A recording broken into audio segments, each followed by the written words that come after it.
మొత్తం వస్తారు. ఒక హీరోయిన్ వచ్చిందంటే మొత్తం బయటకు వస్తారు. నీ కులానికి ఏమైందంటే బయటకు వస్తారు. నీ ధర్మానికి అయినప్పుడు మీరు ఎందుకు బయటికి రావట్లేదు? ఈ ధర్మమే కదా మీకు ఆచారం ప్రధానం. మీ తాతలు ముత్తాతలు పెట్టిన ధర్మమే కదా ఇది. వాళ్ళు ఎంతమంది త్యాగ ఫలమో ఇలా మనం ఉన్నాం. ఒక్కసారి ఆలోచించండి భగవద్బంధువులారా. కులం గొప్పదా ధర్మం గొప్పదా అంటే ధర్మమే గొప్పది. మీరందరూ వచ్చారు కదా ఇక్కడికి. ఏ దేవాలయంలో కులం అడగరబ్బా, గోత్రమే అడుగుతారు. లోకా సమస్త సుఖినో భవంతు. 195 దేశాల్లో ఒక భారతదేశంలో హిందూ ధర్మం మాత్రమే చెప్తుంది లోకా సమస్త సుఖినో భవంతు, సర్వే జనాః సుఖినో భవంతు. చెప్పే సనాతన ధర్మమే హిందూ మతం కాదు, ధర్మం. ఒకడు మత మార్పు చేస్తున్నాడు, ఒకడు చంపుతున్నాడు. ఒకే దేశం ఒకే చట్టం ఉండేటట్టుగా చూసుకోండి.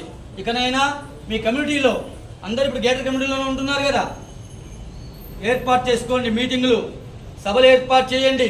హిందువులందరూ ఏకంగా దయచేసి. లేకపోతే బంగ్లాదేశ్ పరిస్థితి మనకు కూడా పడుతుంది. పాకిస్తాన్ కథం, బంగ్లాదేశ్ కథం, శ్రీలంక కథం, ఆఫ్ఘనిస్తాన్ కథం. ఈ ఒక్క దేశం సమర్థమైన నాయకుడు ఉన్నాడు కాదా? సమర్థమైన నాయకుడు ఉన్నప్పుడే ఈ దేశం జోలికి ఎవరూ రారు. ఇది గుర్తుపెట్టుకోండి. అక్కడ ఇజ్రాయెల్ ఉంది, గుర్తుందా? చుట్టూ శత్రు దేశాలే. మనకు కూడా అలానే తయారే. భగవద్బంధువులారా, భావతరాల పిల్లల కోసం, చిన్న పిల్లల కోసం మనకేం కాదనుకోకండి. చాప కింద నీరులా పరమతం విస్తరిస్తుంది. చాప కింద నీరులా పరమతం విస్తరిస్తుంది. దయచేసి అర్థం చేసుకోండి. దారుణంగా చంపారు. చూసారా లేదా వీడియోలు? ఏమైనా రాక్షసులు ఎలా ఉంటారంటే ఇలానే ఉంటారు. మీరు చూశారు కదా. అందరూ సమానమే అనుకోకండి. హిందూ హిందూ బాయ్ బాయ్. మనం మెజార్టీగా ఉన్నంతసేపే మనకు బలం. మనం మైనార్టీలో పడితే మన గతి కూడా అదే గతి అవుతుంది, మన పిల్లల గతి కూడా. ఇదొక్కటి ఆలోచించండి. ఈరోజు ఎమ్మెల్యే ఈ పార్టీలో ఉంటాడు, ఇంకో పార్టీకి జంప్ అయిపోతాడు. అవసరమైతే దేశమే వదిలిపెట్టి వెళ్ళిపోతాడు. అక్కడ ప్రధానమంత్రి వెళ్ళిపోయింది. అర్థం వాళ్ళకు ఎన్ని దేశాలు? 57 దేశాలు ఉన్నాయి ముస్లింలకు. ఒక్క దేశమైనా హసీనా వేరే ఉంది కదా, బంగ్లాదేశ్ ప్రధానమంత్రికి ఆశ్రయం ఇచ్చారా? ఎవరిచ్చారు? కర్మభూమి, వేద భూమి, భారత భూమి ఆశ్రయం ఇచ్చింది. ఇకనైనా అర్థం చేసుకోండి. ఇది పెట్టే భూమే కానీ తీసుకునే భూమి కాదు. సెక్యులరిజం ముస్తుల బతకండి దయచేసి. అందరూ బయటికి రండి. ఇంకా ఎన్ని రోజులు చంపబడతాం హిందువులం? ఎప్పటి నుంచి చంపబడుతున్నారో తెలుసా మీకు? మత మార్పిడులు. ఇది కూడా ఆలోచించండి దయచేసి. మీరందరూ ఏకంగా వస్తుందిగా ప్రార్థన. సర్వే జన.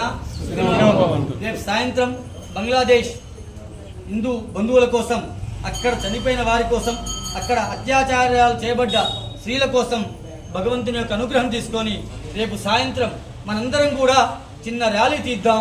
ర్యాలీ అంటే శాంతిగా, ఎవరిని ఏమనొద్దు బిడ్డ. శాంతిగా హిందువులందరం ఏకమైతే ప్రపంచ దేశాలు భయపడతాయి. ఇది ఒక్కడే గుర్తుపెట్టుకోండి. ఆర్థిక వ్యవస్థ ఇక్కడే ఉంది. ఐఫోన్ నాకు అవసరం లేకున్నా నేను కొనుక్కుంటాను. అవసరమైందా? నాకు ఐఫోన్ అవసరం లేకున్నా నేను కొంటాను ఇక్కడ. అలాంటి ఆర్థిక వ్యవస్థ ఇక్కడ ఉంది. దీన్ని కాపాడే బాధ్యత అందరి పైన ఉంది. ఇది కర్మభూమి, వేద భూమి. ఇక్కడే వేదం పుట్టింది, కర్మ పుట్టింది. కర్మభూమి కూడా ఇక్కడే. కంకర్ కంకర్ మే శంకరే హే. ప్రతి ఒక్క రాయిలో అణువులో ఈశ్వరుని చూస్తాం. మనం ఒక చిన్న అమ్మాయిని కుమారిగా పూజిస్తాం, బాలగా పూజిస్తాం, ముత్తేదు సువాసినిగా పూజిస్తాం. ఈ ధర్మంలోనే ఉంది. మీరు 10 మందికి చెప్పండి మన ధర్మం గురించి. మీరు 10 మందిని తయారు చేయండి దయచేసి. మీరందరూ హాస్టల్లో ఉండే పిల్లలందరూ కూడా రేపు సాయంత్రం 6 గంటలకి ఇక్కడ ఖచ్చితంగా అందరూ పాల్గొనాలి. మన యొక్క సంఘీభావం భగవంతుని యొక్క మన దేశం మీద అలాంటి ఉపద్రవాలు రావద్దని కోరుకుందాం. అలాంటి దుష్ట శక్తులని సంహరించే శక్తిని మన ఆర్మీకి, మన జవాన్లకి, మన ప్రభుత్వానికి ఇవ్వాలని కోరుకుందాం. అందరం ఏకమైందాం. భావితరాల పిల్లల కోసం మీరందరూ రావాల్సిందిగా ప్రార్థన. రేపు సాయంత్రం 6 గంటలకి మనమందరం కూడా దీపాలతో ర్యాలీ తీస్తున్నాం. భరత్ మాతా కీ జై, సనాతన ధర్మ కీ జై, జై శ్రీరామ్, హర హర మహాదేవ అనుకుంటూ ఇక్కడ నుంచి గాంధీ దగ్గరికి వెళ్ళి ఆయన చిన్న విన్నవించుకుందాం. వారే కదా శాంతి శాంతి అని చెప్పి పాకిస్తాన్ ట్రైన్లో పంపించారు. వారికి చిన్న విన్నవించుకొని ఇకనైనా ఈ శాంతి